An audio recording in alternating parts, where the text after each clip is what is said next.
All right, men, welcome to today's episode of Strong Men, Strong Marriages, how to be vulnerable, or in other words, courageous with your wife. So, a lot of times that idea of vulnerability gets thrown around. I think there's a lot of confusion about it.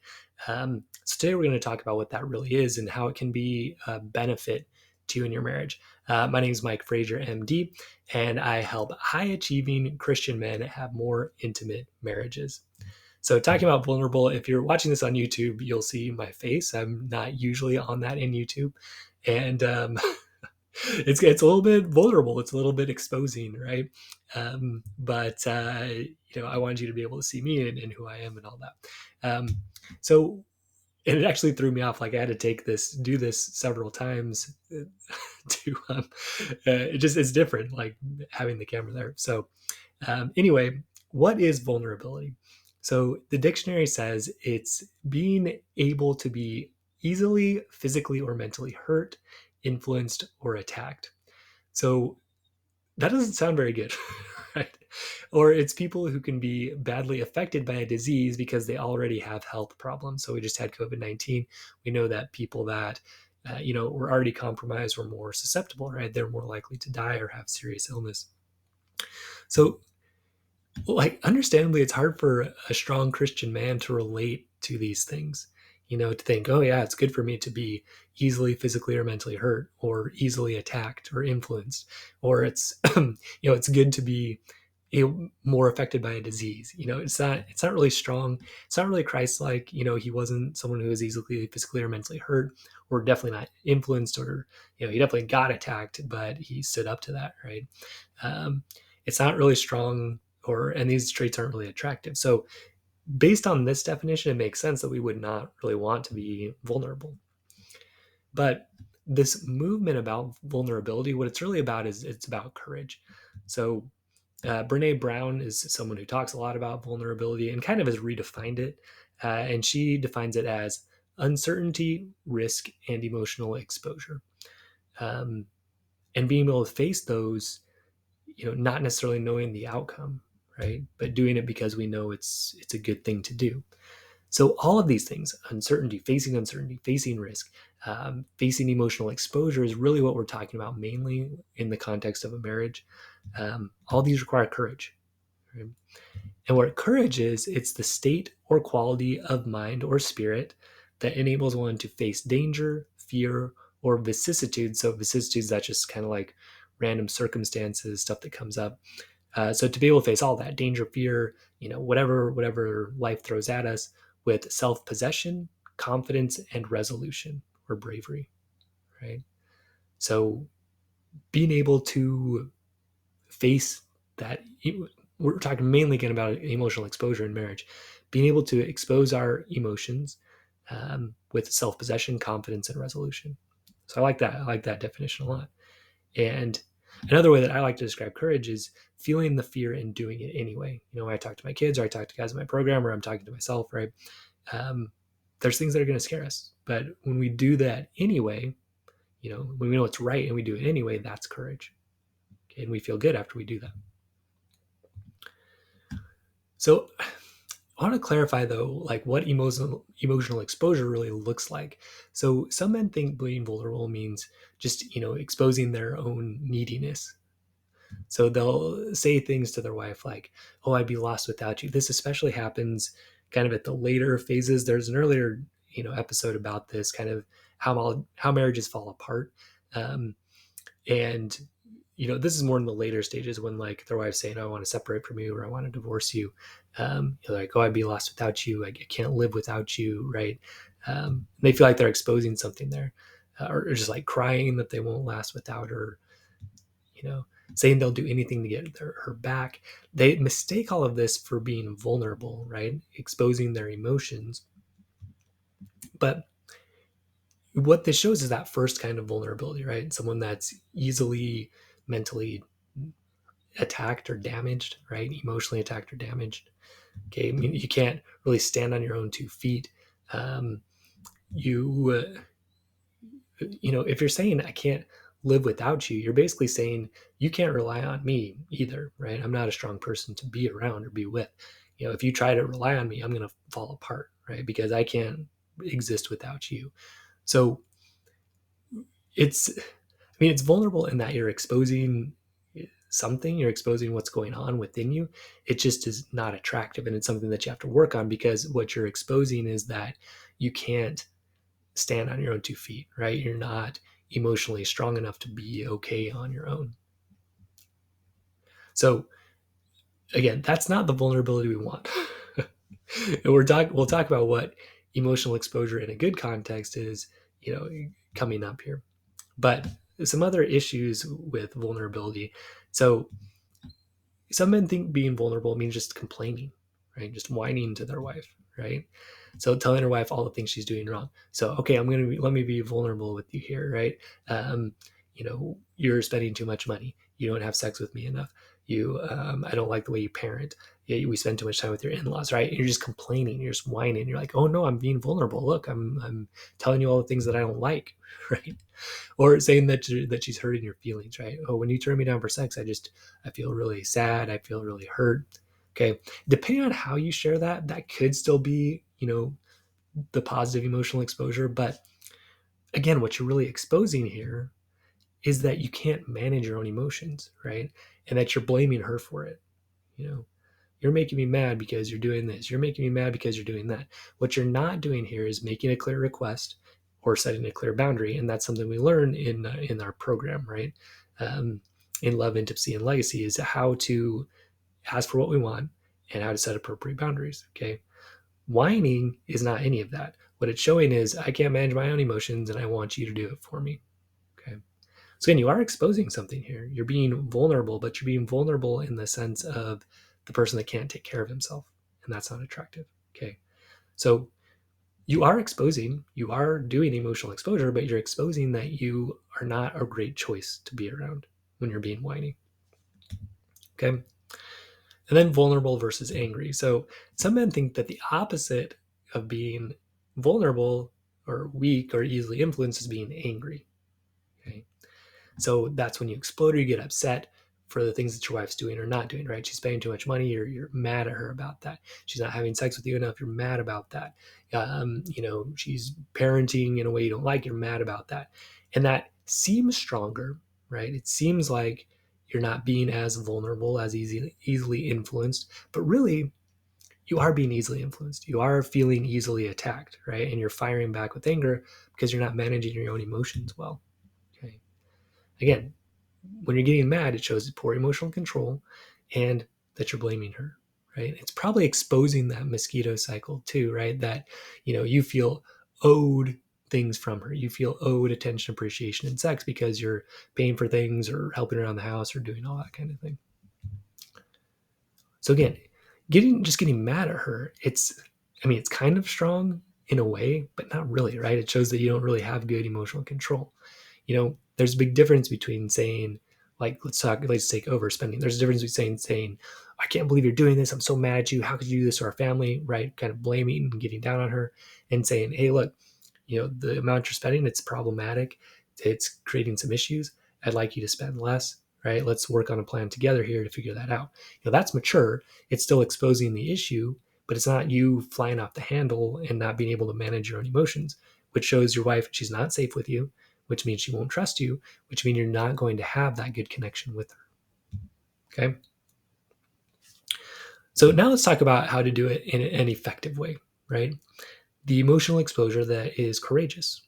So I had to do this week, right? And this is what brought this up for me is, this week I lost a lot of money from an investment, and like I'm sick thinking about it even right now.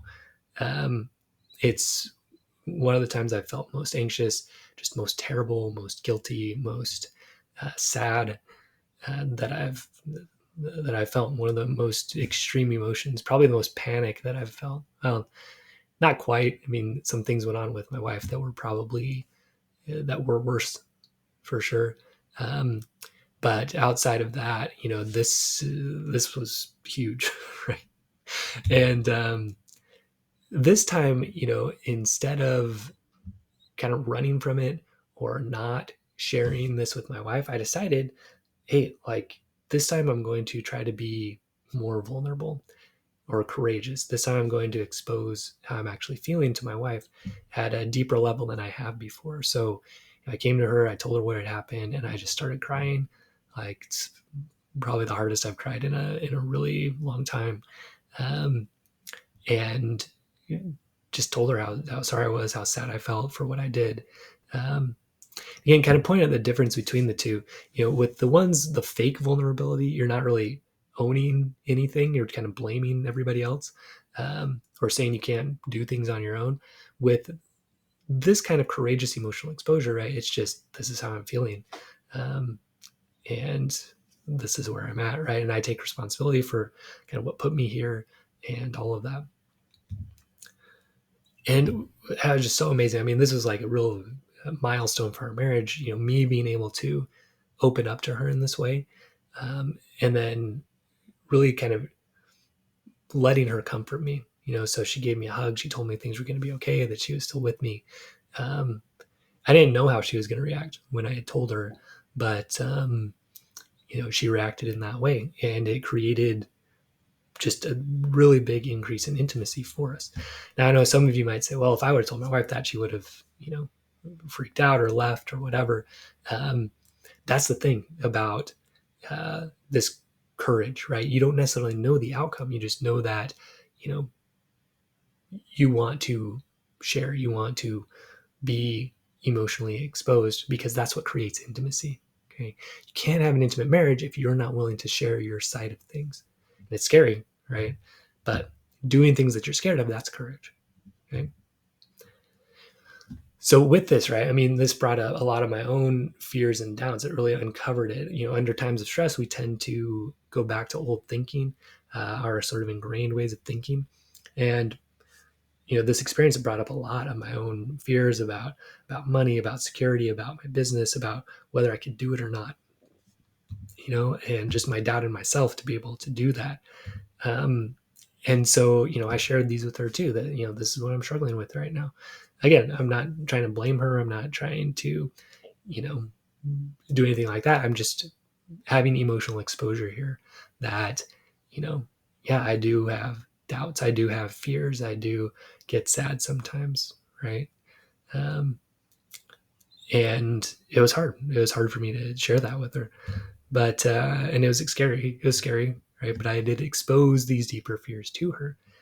And, that's real intimacy, right? Is when we're willing to share stuff that is hard, that we're not quite sure how our wife's going to respond. But that's true. Like, it's true to us. Um, so, I let her know what was going on. And really at a deeper level than I probably ever have. I was able to uncover some of my own thinking around it. And it was just really great, right? It was scary to do it. And I wasn't sure how she would respond. I did have, some sense, after I had first kind of told her and she had comforted me, I kind of knew she wasn't going to just say like, screw you, or, I'm divorcing you or anything like that. Um, and again, like this level of intimate sharing, sometimes it has to get built up, and it's a skill you have to build over time. So, her response was great, but we have to be willing to share it no matter what the result might be. And we also need to be sharing in a way that's effective and not whining or complaining, right? It takes some skill to do this, take some practice. And it's what we learn in my program, Love, Intimacy, and Legacy. And the guys in the program, they're doing this and having great results. Okay. So what ended up happening, right? So in my case, it had a very happy ending. So my wife told me how much she believed in me, how much she supported me, how much she trusted me. She believed in me more than I believed in myself in a lot of ways. And I came out of it with a stronger determination to serve through my business. So, you're going to see in the next while here just an increased commitment from me, really going full throttle into this, and, everything that I've got, to help you guys have that mental, emotional, and sexual intimacy that you want with your wife, and having that great relationship with God, with yourself, with your wife, with your kids, and creating that legacy. In the next little bit here, part of that's going to be creating a course about pornography and overcoming pornography, because I know that's an issue that a lot of guys face. So yeah, it's just a different mindset now, right? Realizing that to get to where I want to be with my life and business, I can't do what I've done in the past, which was kind of being really preparing for failure instead of uh, planning for success and believing in myself and in what I have to offer, um, and the value that I can bring, believing in that and just saying, let's go, let's do it. So that's where I am now. But it wouldn't have come about without me being willing to share this, right? And being willing to find that, um, the courage to share those things. I had to go through all that junk and come out the other side more committed. But I wouldn't have come out more committed without digging deep and looking into all this stuff and sharing it, right? In my case, it turned out really well that my wife supported me.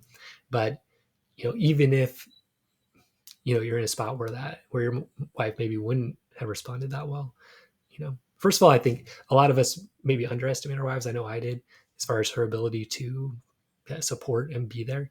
I think our wives want to do that as long as we're being vulnerable in this way, in this courageous way, not the whiny or angry or needy way. Um, but in a way that's like, yeah, these are struggles that I have, and these are fears that I have, and taking ownership of them, but being willing to share them. I think a lot of you listening will find that if you're willing to do that, you're going to create more intimacy, and your wife's response is going to be much more positive than maybe you expected. Um, if you're in that spot where you're close to a separation or divorce, it's going to be a little more difficult. You're going to want, kind of some more support on that. And I can definitely help you with that in our program. And the other guys, we support each other in there. So anyway, for me, it's been a great experience, and being more committed to really helping you guys, and doing that, creating those relationships with God, with yourself, with your wife, with your kids, and continue to grow. Like I'm doing the same thing that I'm trying to teach you guys, right? This was a time where I was vulnerable in that courageous sense, probably at a deeper level than I've ever been, and it created more intimacy and a great thing. So I wanted to share that with you guys today on the podcast and YouTube here. So as a review, you know, uh, we don't want to be vulnerable in the first definition, right? Where we're easily, hurt or easily attacked or any of that, right? We want to be vulnerable in the courageous sense, meaning we're willing to risk emotional exposure, right? We're willing to share stuff and risk being looked at badly or risk being rejected for it. I think that's a good way to think about it. If you're afraid of being kind of rejected for what you say, that's probably the right kind of vulnerability, right? You're willing to expose that. So willingness to share our deeper thoughts and feelings with our wife, even if she doesn't respond how we hope she will. Um, Willing to risk that emotional exposure for intimate communication. This is really where I'm at, and it's hard for me to admit, but this is where I'm at. Okay. But without being whiny or needy or angry, that's kind of the balance that we have to strike.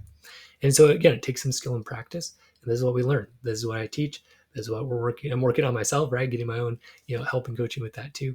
And so come and learn how in my program at mikefraziermd.com. You can also go to strongmenstrongmarriages.com if that's easier to remember. Go ahead, click on work with me.